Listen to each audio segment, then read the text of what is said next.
how to make your concrete patio bigger.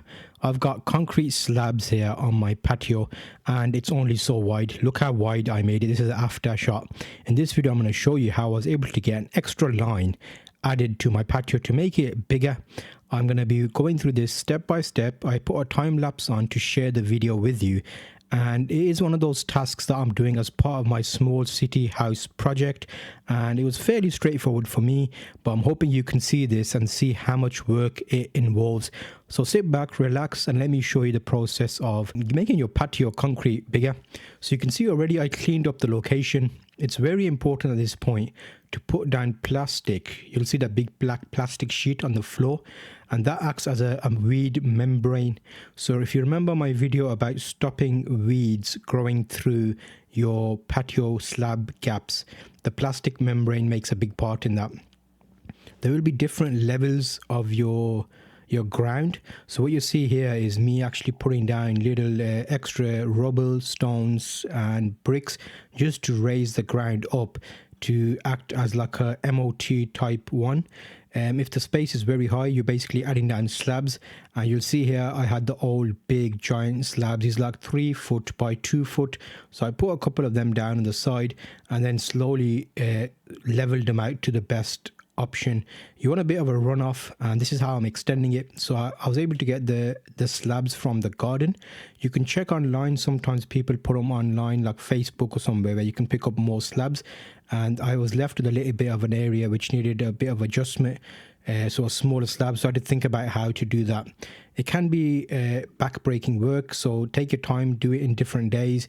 And I split this out in 2 sections. So you'll see the bigger slabs closest to camera here, and then that further away section, which is adding an extra 2 foot section, which is about 6 meters long. You've got slabs behind me, which I'm going to be adding to the garden as well. And overall, I wanted to share in this video as a bit of a diary, so you can see if it's easy to make your patio bigger, as well as how much work it involves. So if you do get a builder in, you're looking at like a day and a half, 2 days worth of work. If it's one line of slabs, and if it's an experienced builder, they could probably do this a lot quicker.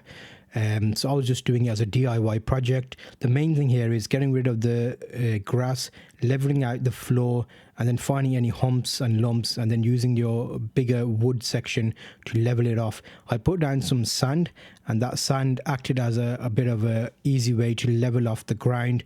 And then I added on some concrete mixed with sand, which I showed in a separate video how to mix. It can be a dry mix, and then as the moisture from the ground attracts water, it will create a nice seal and bond. So you'll see once you've got the foundation laid, the slabs are fairly quick and easy to put down. So overall they work very well to increase the space you've got on the patio. And a patio can be a great place to do a lot of things like barbecues. I'm planning to put a conservatory over this with some polycarbonate sheets. So if you're not already following along with my series of the small city house project, you can follow along and subscribe to the channel to see the next video, where I'll be talking a lot more about the way I'm building on top of this with like a large greenhouse. It's going to be a polycarbonate greenhouse, and that will act as a bit of a extra area in the bottom to have a solid foundation.